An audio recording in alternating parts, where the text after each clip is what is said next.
Alright friends and neighbors, time now for another networking video. Today we're going to go over some finer points of TCP and we're going to use iperf3 to do it. But we're also going to look at how iperf3 works and maybe go through some performance data. Alright, so this is what we're going to do in this video. We're going to do a bunch of captures, and that's always fun. And we'll do some window tests. And then we'll take a look inside the individual TCP packets to see what kind of options that we're asking for, because there's a very important reason for looking there.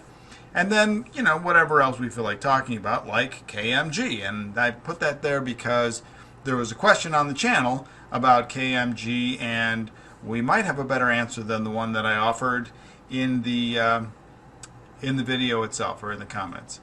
The topology that I'm going to be using is a pretty straightforward one. It is just a wireless node that's out there, and it's connected to obviously an access point, and then another node and the access point are connected to the same switch.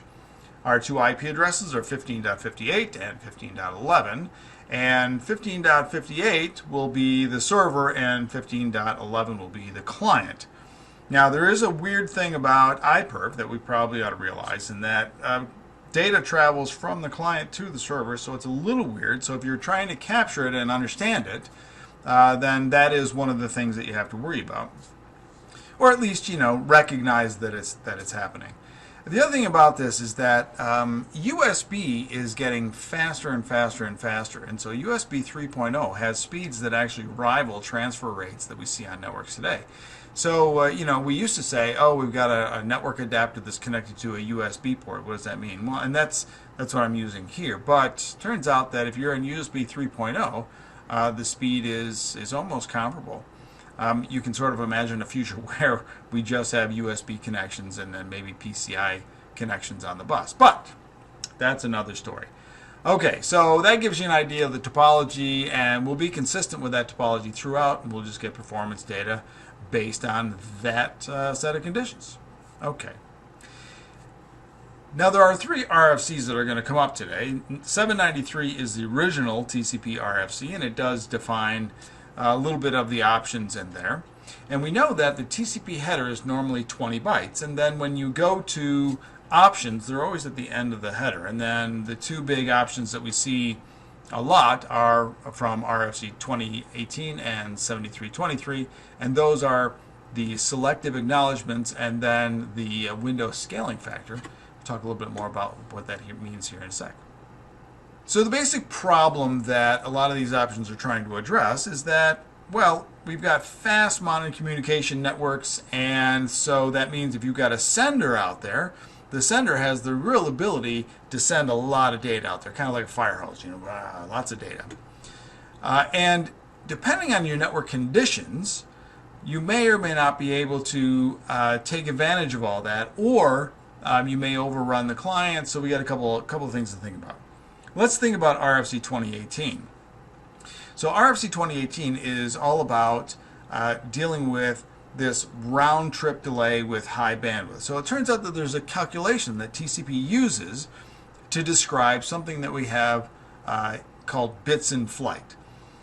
So if you think about it for a sec, I've got a sender somewhere and a client someplace else, and data is going from the sender to the receiver.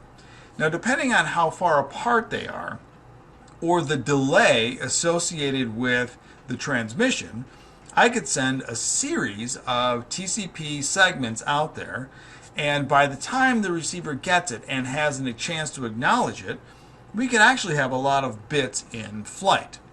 And so, the question is, how many bits are we allowed to send out there without acknowledgments? And then, what happens if we have multiple errors, so we lose a bunch of packets? Well, it would be really inefficient to acknowledge the ones that we got and then just sort of go silent on the ones that we didn't, because then we got to retransmit everything. So selective acknowledgement allows us to acknowledge the ones that we did receive and just simply say, well, look, I just need a couple of them that were lost in transit. So selective acknowledgement is all about performance, and the performance issue comes up when you've got lots and lots of delay because the nodes are far apart, or because for some reason there was some kind of round trip delay in the conversation, and we might lose multiple packets. Okay. So if we continue with that idea, we come up with 7323, and 7323 comes from the earlier 1323, and this is all about TCP extensions for high performance networks. Now there's two things we want to remember. First is that this is based on the same problem, right? We've got the same calculation. We've got large bandwidth, and then we multiply this times the delay, and that really governs how much data that we can have in the pipeline at any one particular time. But the other thing we have to remember is that the window size is usually set based on the buffer that the receiver has. So both sides will say, listen, this is how much data I can handle before you have to shut up. And acknowledgments open that window back up again. But window size today in high performance networks is not large enough, because I can send a lot of data to you before you can have a chance to acknowledge it, especially if we've got lots and lots of delay between me and you. So in high performance networks, what we want to do is expand the window size, which is normally 2 to the 16th bytes, to something larger than that. So window scaling is all about saying, well, I have a 16-bit window and I'm going to have a shift count, and that's the number of bits that I move over to expand my window. So if I was to shift it by 1 bit, instead of 16 bits, I would have 17. And so instead of having 65,000, which is the maximum window size, I would have twice that, 128K. If I shift it by 2 bits, I'm actually shifted at 4, so up to 256 possible.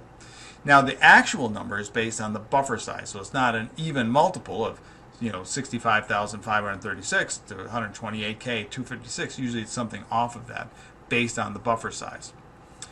Now normally, without a reconnection, we don't change this, even though during the course of a transmission, TCP senders can adjust the window size based on network conditions or something like that. So we have TCP slow start, fast start, things like that. But when you have window scaling, the idea is that you're not supposed to change it after you fix it. That being said, let's take a look at a TCP connection using iperf. Okay, so you can see that I've been capturing some stuff, so let's go ahead and start a new capture, and I've got a filter rule here that says I want to capture the two IP addresses. And that just allows me to capture only that conversation. And let's start our iperf.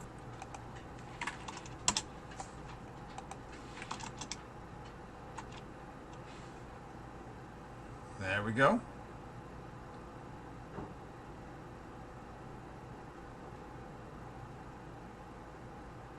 So we can see our overall bandwidth is sitting around 86.9 megabits per second. Not bad. So we'll stop this for a sec. And we'll take a look at this. Now what we're looking at here is default iperf parameters. So I didn't change window size at all. So if you don't do anything with iperf, this is what's going to happen. So here we see the initial SYN/SYN-ACK ACK that we always see in a TCP connection. And when I look down here, now normally the options would not be there. In a standard TCP header, we would see just this 20 bytes of the TCP header all the way down to here. And the options go at the end. Well, what do we got here?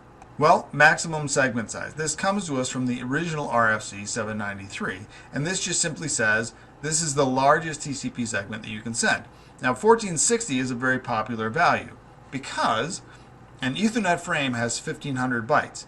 Take away the IP header, which is 20 bytes, and the TCP header, you've got another 20 bytes. So 1500 minus 20 minus 20, 1460. Now this doesn't count options, but that usually is not part of straight up TCP data. The no-op is sort of a space holder or a delimiter that also comes to us from 793. And then here we have the selective acknowledgement permitted, and that comes to us, of course, from 2018. Okay, so these are the original options that we see, but look at this one here. We've got window scaling options as well. Well, what is the client trying to do? The client is saying, well, yeah, I'd like to do some window scaling. This is just simply the size of the field. So if we look down here, we've got 3 bytes. And I'll do it this way. Okay, now what is the shift? The shift is 2 bits, which means that the 16-bit field now goes to 18. So we can now be up to 4 times what the original window size was, which is 65,000. So that's what this multiplier is for. But of course, this is just Wireshark being helpful. The server comes back and says, well, I'd like to do the same thing. Now, I guess I'll remind us that the other thing that we're doing during a handshake is we're setting the sequence and acknowledgement numbers. So that's a really important value here. So when we're doing our handshake, we're synchronizing. We are setting our sequence and acknowledgement number values. We're setting our window sizes, right? So we can see this is a maximum window size, and there's the window size field. This is as big as it gets. But we're going to do some high performance stuff, and so we want to have the window scaling. Those are parts of the handshake that we expect to see normally. And then we come back with the ACK, and we're done with the connection. Now here is the other part of iperf's behavior. So iperf does a little bit of back and forth here, and we'll close this for a second. There's some data that is included in the conversation, but not much. But then we see down here, whoops, iperf has another handshake. Well, what is that about? Well, that is iperf's, what appears to be iperf's way of saying, well, what are our negotiated parameters for this particular test? Now, this time we're just using the defaults. So we can see that the handshake isn't changed very much from, or the options that we did in the original handshake are not very much different, right? So that's what's going on here. But we'll see here in a little bit that when we change this, this can make a big difference. We now know that we've got, 86.9 megabits per second, and we know that iperf has a default behavior. So let's do one more test and see what happens. So I'm going to change the window size. Now in iperf, window size is a client-side configuration. You don't have to worry about it on the server side. But let's see what happens when I say, well, instead of having a maximum window size and doing window scaling, what if I specify to iperf that I'm going to pick a particular window? And we'll just let this go again.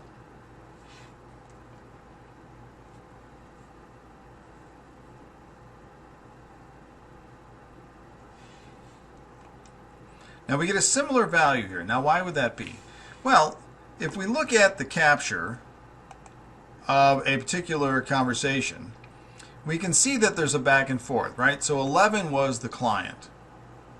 And we'll take a look at the data. Here's the payload, and we can see that this came from the client. 5,800 bytes of data went to the server.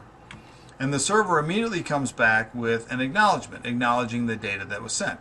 And here comes the server again. So the server is actually able to respond very, very quickly. And so here the client sends another chunk of data. This is 17,000 bytes of data.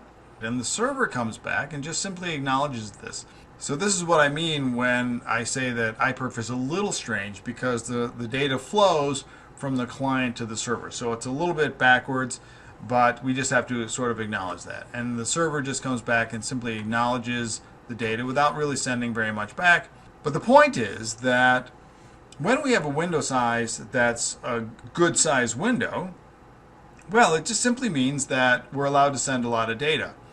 If the server or the receiver is able to acknowledge, then the window never really closes down. And so we get very, very similar performance rates. What would it take to actually close this? Well, we did another video on this before, but let's go ahead and do it again. What happens if we cut this window down to, say, 20,000?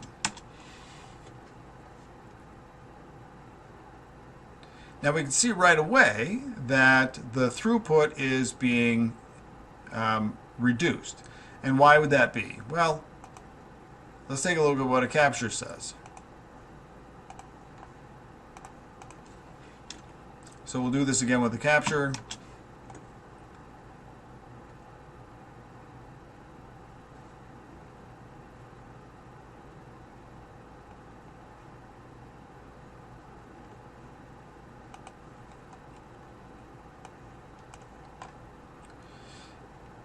Now, as we take a look at this capture, let's also take a look at what this second connection handshake is all about.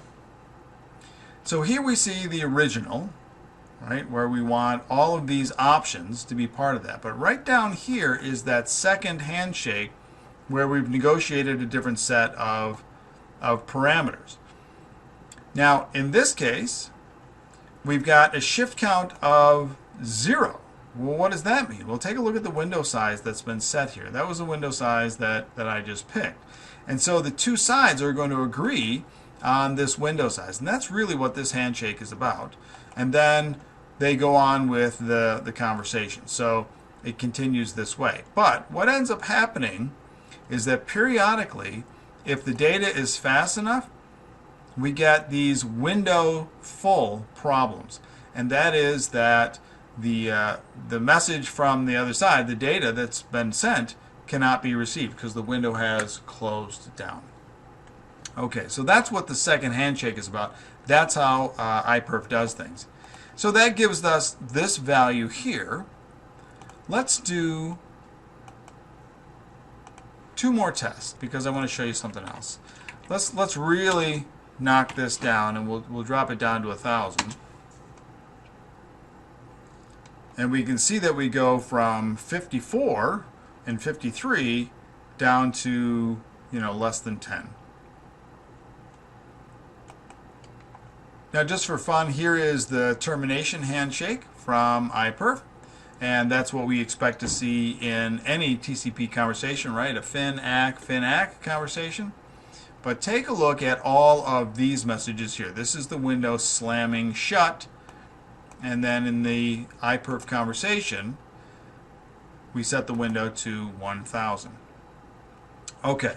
So our performance values then was 5.7 megabits per second, or 6.88 megabytes transferred in total. So a huge impact on the transfer. So window size is kind of important.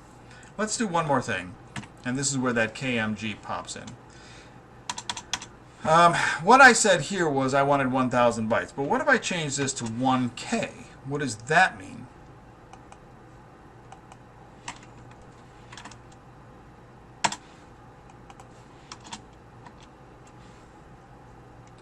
Well, it's going to be low. It's the same thing, but 1K is just a parameter that we're using to tell iperf what units we want to use.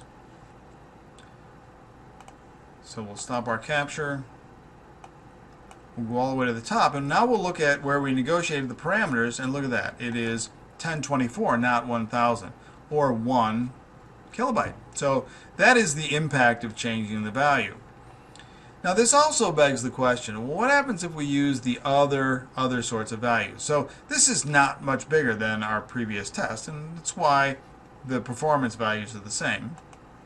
Right? We got 5.77 here, 5.57. But what happens if I change this to an M here? Well, that of course is 1 megabyte. So we'll do our capture,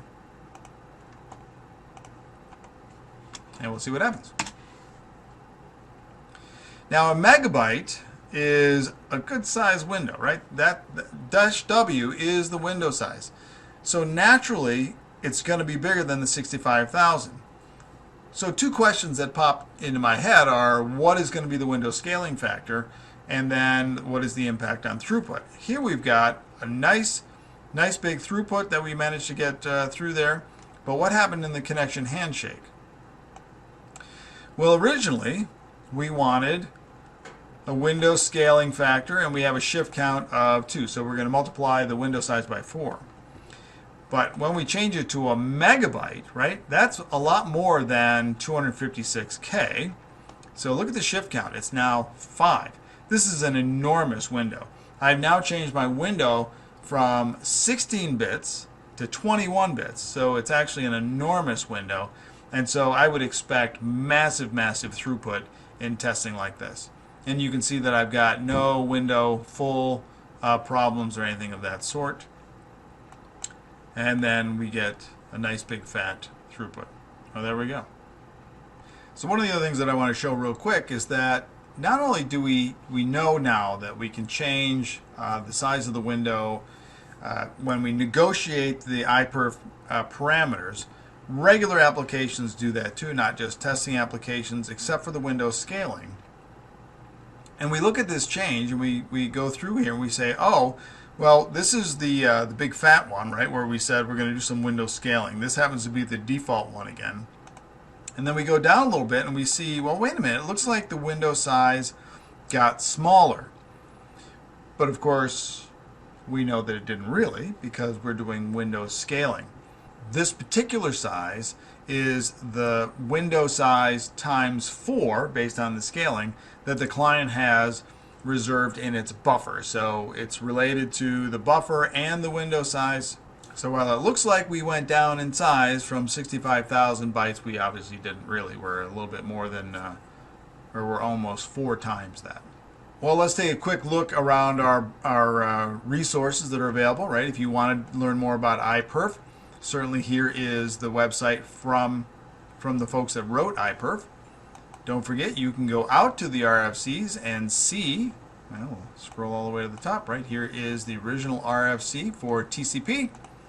Here is the Selective Acknowledgement RFC 2018, and then TCP extensions for high performance, and that is our window scaling. So these are freely available online. I encourage you to go out and take a look.